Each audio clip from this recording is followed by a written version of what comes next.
Jika ibu tanya apa kabar, maka jawabnya alhamdulillah, saya sehat, saya hebat, yes.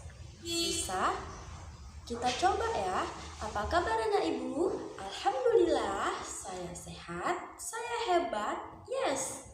Sebelum kita memulai pembelajaran, alangkah baiknya kita berdoa dulu ya. Bismillahirrahmanirrahim. Doa sebelum belajar.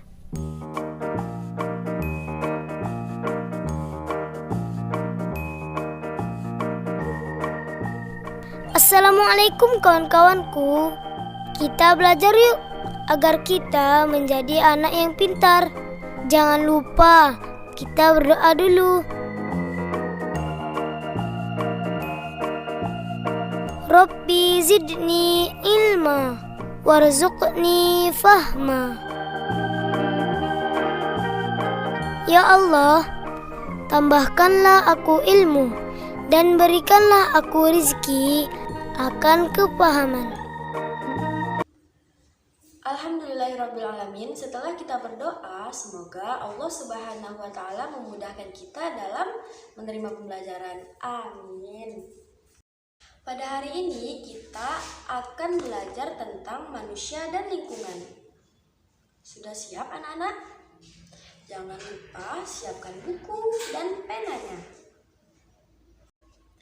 Materi kita pada hari ini yaitu tentang siklus air. Sekitar 71% bumi ditutupi oleh air. Nah, dari jumlah tersebut 97-nya yaitu air asin yang berada di laut, 3%-nya yaitu air tawar, dan 2%-nya yaitu merupakan es di kutub.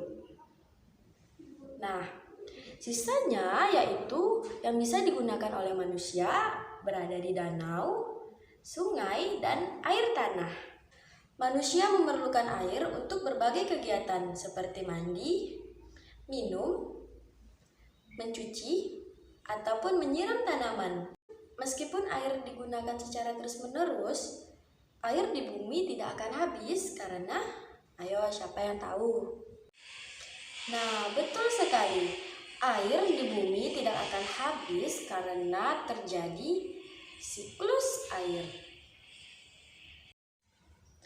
Nah, anak-anak ibu, siapa yang tahu apa itu siklus air? Nah, siklus air yaitu perputaran air dari bumi menuju ke atmosfer, lalu kembali ke bumi lagi. Secara garis besar, siklus air terbagi menjadi 3. Yang pertama, penguapan. Yang kedua, pembentukan awan. Yang ketiga, yaitu terjadinya hujan. Air yang ada di sungai, danau, ataupun air laut menguap karena adanya sinar matahari. Nah, penguapan tersebut disebut sebagai evaporasi. Untuk memahami proses siklus air, nah ayo sama-sama kita perhatikan video yang akan Ibu tampilkan ini ya. Jangan lupa catat informasi yang penting.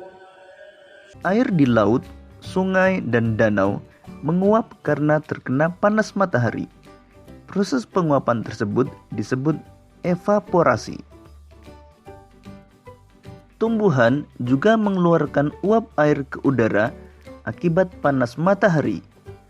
Proses penguapan yang berasal dari tumbuhan disebut transpirasi.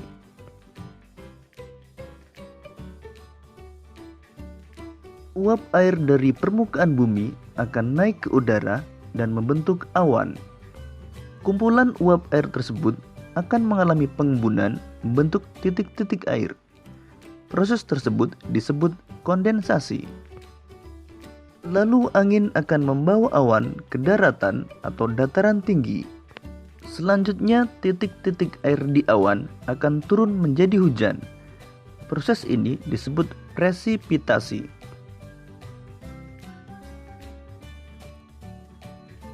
Lalu air akan mengalir ke dataran rendah dan menciptakan suatu siklus yang berlangsung secara terus-menerus.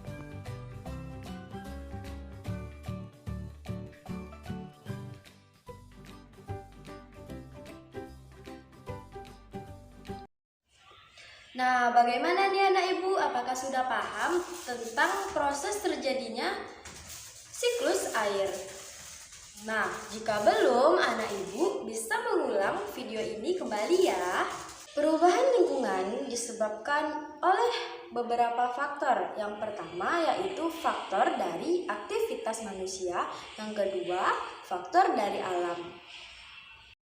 Aktivitas manusia yang berdampak pada siklus air yang pertama yaitu penggunaan pestisida atau pupuk kimia secara berlebihan.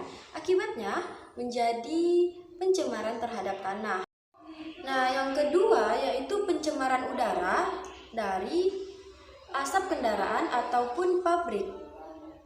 Gas tersebut akan mengotori udara dan menurunkan hujan asam yang sangat berbahaya dan dapat mematikan tumbuhan. Yang ketiga yaitu penebangan hutan secara liar. Nah, guna pohon adalah untuk menyerap air. Jika gundul, maka tidak ada lagi yang akan menyerap air. Ayo anak ibu, selain yang ibu sampaikan, apalagi dampak dari aktivitas manusia? Nah, tadi kita sudah membahas tentang faktor dari aktivitas manusia yang berdampak pada siklus air. Selanjutnya, kita akan mempelajari tentang faktor dari alam. Ayo, siapa yang tahu apa-apa saja? Nah, benar. Yang pertama adalah erosi, yang kedua adalah abrasi, yang ketiga adalah banjir, dan keempat yaitu tanah longsor. Ayo, siapa yang tahu apa arti dari erosi? Erosi adalah pengikisan tanah yang dilakukan oleh angin, air, ataupun es. Yang kedua, apa itu abrasi?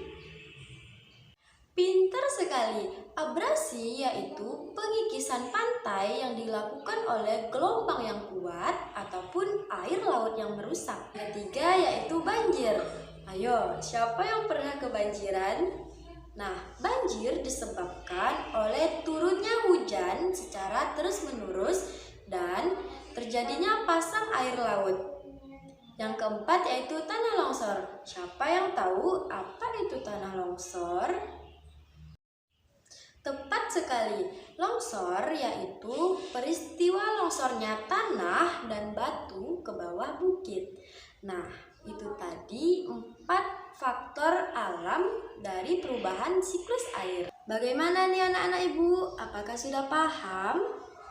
Jika sudah, katakan alhamdulillah.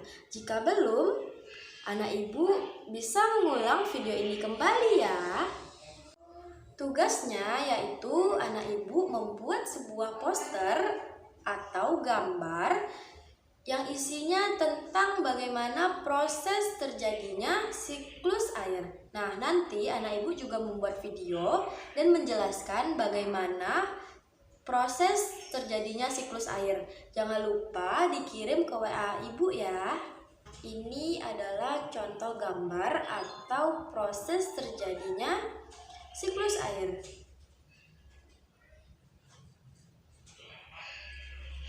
Nanti anak-anak ibu buat seperti itu ya. Jangan lupa dikerjakan tugasnya ya. Nah, minggu depan untuk pengumpulan tugasnya. Karena pembelajaran kita sudah selesai, ibu mohon maaf apabila ada kesalahan kata ataupun sikap, mohon dimaafkan. Kita akhiri dengan pembacaan doa. Dan ibu tutup, wassalamualaikum warahmatullahi wabarakatuh.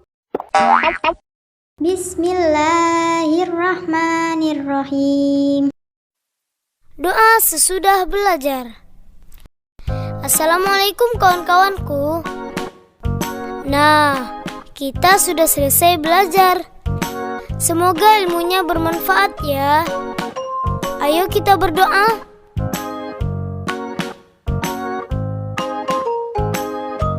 Allahumma inni astaudi'uka ma 'allamtanihi fardudhu ilayya inda hajati wala tansanihi ya rabbal alamin.